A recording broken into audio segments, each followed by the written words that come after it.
ముఖ్యమంత్రుల మార్పు అనే కొంచెం వ్యవహారం ముగిసినప్పటికీ క్యాడర్లో ఇంకా ఊపు ఉంది సార్. ఎందుకంటారు అంటే కొంచెం ఏజ్ అవుతుందని సార్కి ఏమన్నా చూసుకున్నారా? 2029కి 80 ఏళ్ళు అంటున్నారు దగ్గర సార్కి, ముఖ్యమంత్రి గారికి. ఏదన్నా మార్చే అవకాశం ఉందంటారా, లేదా ప్రస్తుతానికి ఆగినట్టేనా? మరి ఎలా ఉంది సార్? 7 నెలల పాలన ఎలా ఉంది? జీరో చెప్పండి, జీరో. అసలు మీకే అర్థమవుతుందిగా. ఇప్పుడు ఎలక్షన్ల ముందు మీకు నేను గ్యారంటీ ఉందా? అమ్మఒడి లేదు, ఫీజు రియంబర్స్మెంట్ లేదు, 3 సిలిండర్లు లేవు, తర్వాత మందు పెట్టాడు, సందుకి మందు సిగ్నల్ ప్లాట్ఫామ్ మీద కూర్చొని తాగుతున్నారు. అదే బాబు బుడ్డి అని చెప్పి నువ్వు మందు తాపించి ఈ రాష్ట్రాన్ని అప్పుల పాలు చేసి, లేకపోతే తాగుబోతులను చేసి అనారోగ్యాల పాలై చచ్చిపోతున్నారు. గతంలో కరోనాలో ఉన్నప్పుడు పాత ప్రభుత్వాలు అమలు చేసేసే సంక్షేమం ఇప్పుడు లేట్ అవుతుంది, ఎందుకంటారు? అసలు సంక్షేమానికి మేము వ్యతిరేకమని ఎవరు పయ్యావులు కేసు. సంక్షేమం లేకుండా నువ్వు అభివృద్ధి, నువ్వు పెద్ద ఫ్యాక్టరీలు కడితే ఎవరికి ఇస్తావు? నీ తరిపోళ్ళకు పెట్టుకుంటావు. ఇప్పుడు ఎగ్జాంపుల్ శ్రీధరాజు గారు ఉన్నాడు, వాళ్ళ ఫ్యాక్టరీ ఉంది, అంత వాళ్ళే ఉండాలి. కాబట్టి పేదల్ని వాళ్ళని పెట్టుకుంటారా? ఎస్సీ ఎస్టీలని బీసీలని ఎవరు పెట్టుకోరు కదా. కాబట్టి గవర్నమెంట్ జీరో అక్కడ. ఇప్పుడు ఈ గవర్నమెంట్ మీద సెంట్రల్ ఆధారపడి ఉంది. అవును సార్, ఆధారపడి ఉంది. నువ్వేమన్నా డిమాండ్ చేసి తేగలవా? తేలేవు. దావోస్ వెళ్ళావు, ఏమన్నా రూపాయి తెచ్చావా? లేదు సార్, వెళ్ళిన ఖర్చులు ఎక్కువైనాయి కానీ జీరో పెట్టుబడి సార్. జీరో పెట్టి అటువంటి ఇవన్నీ చెప్పాలంటే అందులో కర్ణాటక మహారాష్ట్ర బాగా తీసుకెళ్ళిపోయింది ఈసారి. అవునండి, వాళ్ళు అబద్ధాలు చెప్పలా. ప్రజలకి మేము చేస్తున్నాం, ఈ మేలు చేయాలి, మాకు ఇవ్వండి అని డిమాండ్ చేయాలి. నువ్వు డిమాండ్ చేస్తే నేను జైలు వేసే పరిస్థితి, కేసులు అన్ని మీకు అన్నీ బాగా తెలుసు. అవును సార్, అవును. కాబట్టి పవన్ కళ్యాణ్ గారు చెప్పుకోవడం అనవసరం. ఆయన సినిమాక్టర్గా అది పని వస్తాడు తప్ప పరిపాలన విధానంలో ఆయనకేం తెలీదు. ఈయన తెలిసి మోసాలు చేస్తున్నాడు. ఫిబ్రవరి 1 నుంచి ఇచ్చే ఇళ్ల స్థలాల పథకం ఎంతవరకు అమలు అవుతుంది అంటారు సార్? ఏదో అంటున్నారు కదా. ఉండాయి ఇవ్వమనండి. నమ్మొచ్చు అంటారు అసలు పథకాలు అవుతాయి అవి లోటు బడ్జెట్లు? చంద్రబాబు నమ్మేవాడు ఎవడు లేదు సార్. జగన్ గారు ఫిబ్రవరి నుంచి వస్తానంటున్నారు, పాదయాత్రగా బాగుంటుంది ఈసారి, మళ్ళీ ప్రక్షాళన అవుతుంది కదా పార్టీ. ప్రజల్లో తిరగాలండి, జనంలో తిరగాలి, జనాలకి మేలు చేస్తామని చెప్పాలి, చెప్పింది చెయ్యాలి. చేసినోడే మళ్ళీ వస్తాడు. ఇప్పుడు ఈయన చెప్పాడు నేను షూరిటీ, నేను గ్యారంటీ అన్నాడు. ఏ గ్యారంటీ లేదు, వారంటీ లేదు, అంతా జీరో. జాబ్ క్యాలెండర్ లేదు సార్, ఉద్యోగాలు లేవు. జూన్ కూడా ఏం లేదు, ఏమి చేయరండి, ఏమి చేయలేదు. 4 ఏళ్ళు అంతేనంటారు అయితే? అంతే, ఖచ్చితంగా. అంతా మాయా, ఓకే, ఏమీ ఉండదు. అంతా డబ్బింగ్ చేతితో ప్రజలకి మోసం చేసి అరచేత్తో స్వర్గం తప్పితే ఏ ప్రభుత్వం వచ్చినా కానీ సామాన్యుడికి ఏమీ చేయదు. ఈ ప్రభుత్వం వచ్చిందా? ధరలు ఏమైనా అదుపు చేసిందా? కేజీ ఎంత రేట్లో చూసారా? బోర్డు రేట్ ఒకటి, వాళ్ళు అమ్మే రేట్ ఒకటి. ఏమన్నంటే వాడు లేడండి, వీళ్ళు లేడండి, వాళ్ళు లేడండి చెప్తున్నారు. రేపు అంతా దళారీలు దోచేసుకున్నారు. జీఎస్టీ పెరుగుతుంది అంటున్నారు సార్ వచ్చే ఆర్థిక సంవత్సరం. ఎందుకంటే పేలాల మీద జీఎస్టీ ఏంటంటే సామాన్య నిర్మలా సీతారామన్ అసలు ఆవిడకి ఏమైనా అర్థం ఉందా? పంచదార కలిపింది అయితే ఒక రేట్ అంట. ఒక సామాన్యుడు పేలాలు తింటే వాడికి అంత జీఎస్టీ ఎందుకు చెప్పండి? సామాన్యుడు దోచుకోకపోతే మోడీ ప్రభుత్వం ఉద్ధరించిందా? ఏమీ లేదు. ప్రజలకి భారం తప్పితే ఏమీ చెయ్యదు సార్. ఉప ముఖ్యమంత్రి గారు అంటున్నారు, పాపం వాళ్ళ పరిస్థితి ఏంటి సార్? ఏమి లేదు సార్, ముఖ్యమంత్రి కూడా ఏమి లేదు సార్. ఏ ముఖ్యమంత్రి ఆంధ్ర ఇందిరా సోనియా గాంధీ ఆ రోజులో ఒకే మాట చెప్పింది, ఆంధ్ర బెడగొట్టడానికి చంద్రబాబు నాయుడు కారణం, అన్ని ప్రభుత్వాలు కారణం. ఒక్క సిపిఎం సిపిఎల్ తప్పితే కాగితం మీద సంతకం పెట్టలేదు, అన్ని కాగితాల మీద సంతకం పెట్టారు. వీళ్ళు వెడగొట్టింది వీళ్ళు, నాశనం చేసింది వీళ్ళు, వాళ్ళ సంపాదన కోసం నాశనం చేశారు. పవన్ కళ్యాణ్ గారి పరిస్థితి ఏంటి? పవన్ కళ్యాణ్ కూడా ఏం లేదు సార్. పవన్ కళ్యాణ్ కూడా చంద్రబాబు నాయుడు బట్టి ముందు తొక్కేస్తాడు, సమస్య లేదు. అంటే పథకాలు అవుతాయా? చాలా డబ్బు ఏమేవో సార్. అమ్మఒడి అన్నాడు జగన్ గారు, ఆయన పథకం పెట్టాడు. ఈయన ఏం చేశాడు? చూస్తానన్నాడు, అయిపోయింది. ఈ ఏడాది అయిపోయింది, మళ్ళీ వచ్చే ఏడాది అంటున్నాడు. వచ్చే ఏడాది నమ్మకం ఏంటి? నువ్వు పెడతావని ఏ పథకం నమ్మకం ఉంది? వాడు అన్నం పెట్టాడు, వీడు అన్నం తీసేస్తున్నాడు. వాడి పేరు పెట్టాడు, వీడి పేరు తీసేస్తున్నాడు. ఆరోగ్యశ్రీ మరి ఆరోగ్య బీమా అంటున్నారు సార్. అసలు ఏమీ లేదు సార్. ఇవన్నీ చంద్రబాబు నాయుడు గారు తెలిసిందే. అంత మాయ, ఏమీ లేదు. స్వర్గం అరచేత్తో స్వర్గం చూపిస్తాడండి, ఏమి ఉండదండి, అంతే. వర్కింగ్ ఉమెన్స్ వరకు ఇస్తే బాగుంటుంది. మహిళలకు ఉచిత బస్సు ప్రయాణం ఉగాది నుంచి అంటున్నారు. ఉచిత బస్సు వల్ల ఉపయోగం ఉంటుందని నేనేం అనుకోవట్లేదండి. అంటే మేడం ఇంకా పథకాలు ఉన్నాయి, అంత తల్లికి వందనం ఉంది. ఎడ్యుకేషన్ పరంగా అయితే అలాంటి పథకాలు ఉపయోగపడతాయి కానీ ఉచిత బస్సులు ఇవన్నీ వేస్ట్ అని నేను అనుకుంటున్నాను. ఇప్పుడు అందరూ బండ్లు కొనుక్కుంటున్నారు, 2 వీలర్స్ కొనుక్కుంటున్నారు, సర్వీస్ ఆటోలకు వెళ్తున్నారు, బస్ ఎవరు ఎక్కట్లా మ్యాక్సిమం. అంటే సీనియారిటీ ఉన్న చంద్రబాబు గారికి ఏజ్ ఎక్కువ అవుతుందని ఉప ముఖ్యమంత్రి గారిని ముఖ్యమంత్రి అనుకుంటున్నారు కొంతసేపు. ఎలా ఉంటుంది అంటారు? లోకేష్ గారిని ఏమైనా చేయొచ్చు అంటారా? అందుకనే మేమైతే వైఎస్ఆర్సీపీ పార్టీ, బట్ కానీ చంద్రబాబు నాయుడు గారు సీనియర్ కాబట్టి ఆయన పరిపాలన బాగానే ఉంది, ఎప్పుడు బాగానే ఉంటుంది, ఈ ఉద్యోగులకు కానీ చదువుకున్న వాళ్ళకి కానీ. ఓకే మేడం, అంటే దావోస్ వెళ్ళారు, కంపెనీలు అయితే రాలేదు, కర్ణాటక తెలంగాణ తీసుకెళ్ళిపోయింది సార్. ఇప్పుడే కదా వచ్చింది ప్రభుత్వం, కొంచెం టైం పడుతుంది పథకాలకు అనేది. మేడం ఫిబ్రవరి 1 నుంచి ఏదైతే ఇళ్ల స్థలం పథకం అంటున్నారు, మంచిదేనంటారు? పర్లేదు, తీసుకోవచ్చు. ఇవి పేదవాళ్ళకి ఉపయోగపడే పథకాలు ఓకే. అంటే నేను డాక్టర్లో ఉన్నా, డాక్టర్లో పని జరుగుతుంది ప్రస్తుతానికి. ఈ ఉచిత సలహా ఇది ఇళ్ళు ఇవన్నీ ఇస్తారని సంతకాలు పెట్టించుకుంటున్నారు, పని జరుగుతుంది.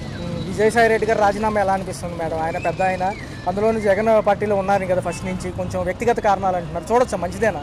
అంటే చాలామంది సీనియర్లు వెళ్ళిపోతున్నారు, దాని మీద నాకు అంత అవగాహన లేదు. మరి ఫిబ్రవరి నుంచి వచ్చే జగన్ గారి పాదయాత్రకి ప్రజలు ఆహ్వానిస్తారు? జనరల్గా చూసుకుంటారు, డెఫినెట్గా ఆహ్వానిస్తారు. ఎందుకంటే ప్రజలు ఉచిత పథకాలకి అలవాటు పడి ఉన్నారు కాబట్టి డెఫినెట్గా ఆహ్వానిస్తారు.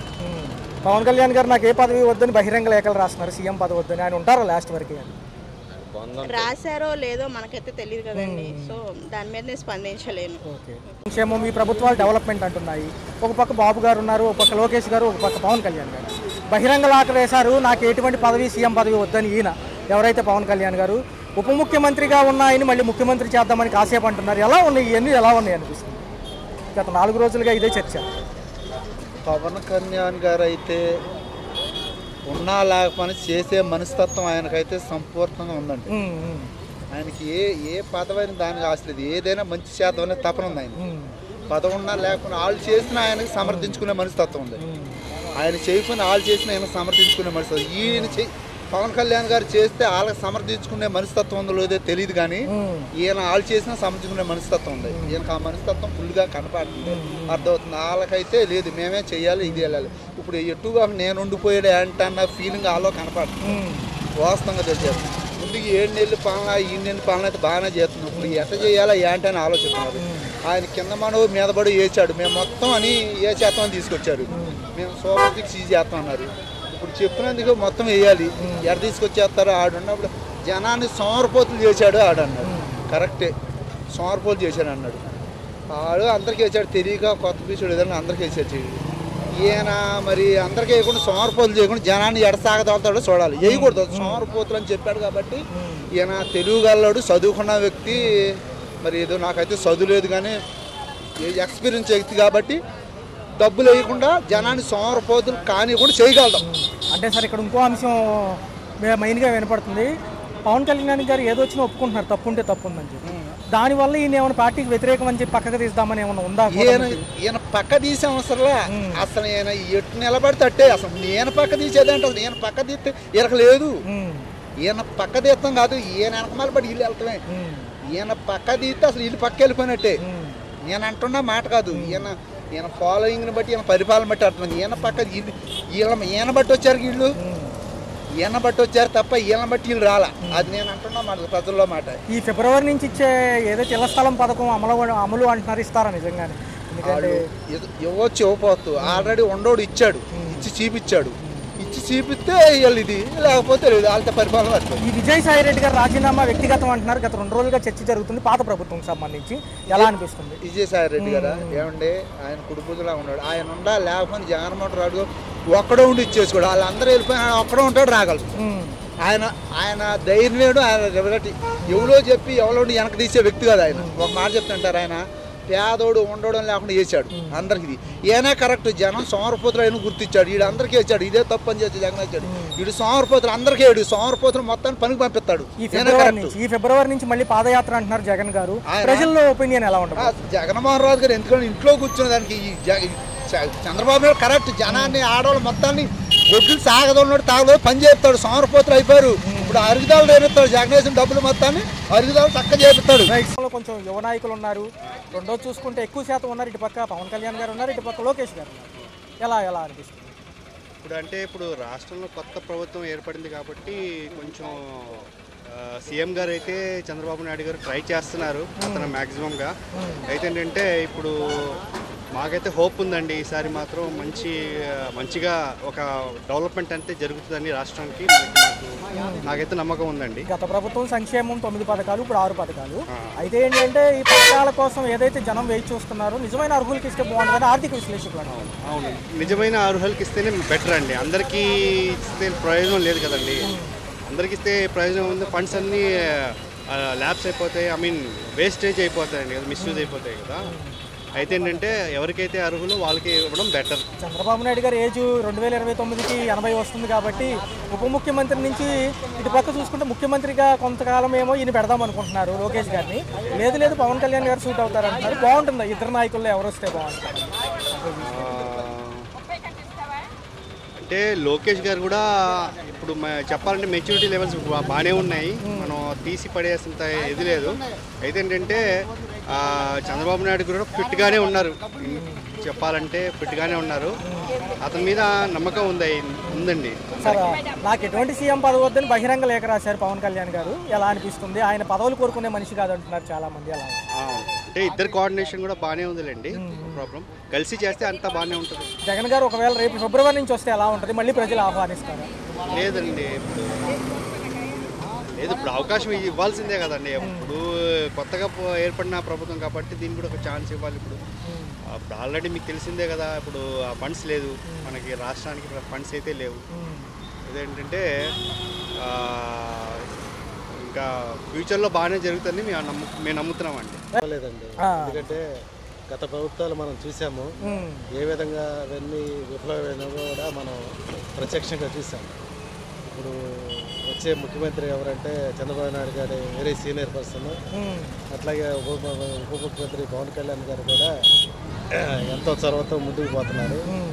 ఇంకా భవిష్యత్తులో ఇంకా మరిన్ని అవకాశాలు వస్తాయని అనుకుంటున్నాను. పార్టీని ప్రక్షాళన చేసే విధానంలోనే విజయసాయి రెడ్డి రాజీనామా ఉంటుందనుకోవచ్చా సార్? లేకపోతే పర్సనల్ ఏదో చెప్తున్నారు కదా ఆయన, నా వ్యక్తిగతం అంటున్నారు. అది పర్సనల్గా వ్యక్తిగతం అనుకుంటున్నానండి, ఎందుకంటే ఇక ఉన్న పరిస్థితుల్లో ఆయన రాజకీయాల్లో ఇమ్మీడియట్ అవకాశం లేదు, అందుకని స్వచ్ఛందంగా ఆయన పక్క తప్పుకుంటున్నారు అనిపిస్తారు.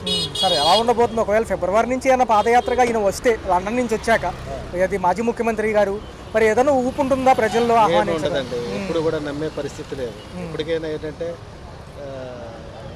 అందరికీ డబ్బులు పంచిపెట్టడం ఒకటి విధానం ఆయనకి తెలుసు, కానీ ఏపీని ఏ విధంగా డెవలప్ చేద్దాం అనేది 1% ఆలోచన లేదు.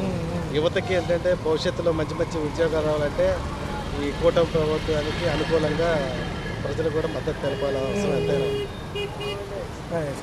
కేంద్ర సపోర్ట్తో ఏదైనా కొంచెం ముందుకెళ్ళొచ్చా, లేకపోతే ఇంకా అప్పులు అవుతాయి అంటారా? కేంద్ర సపోర్ట్తో ఖచ్చితంగా ముందుకెళ్తుందండి.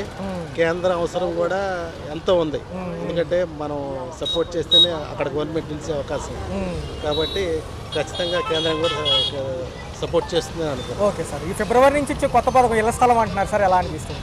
అది కూడా బాగానే ఉంటుందండి, కొత్త వాళ్ళకి అవకాశం ఉంటాయి, రాని వాళ్ళకి. Right sir.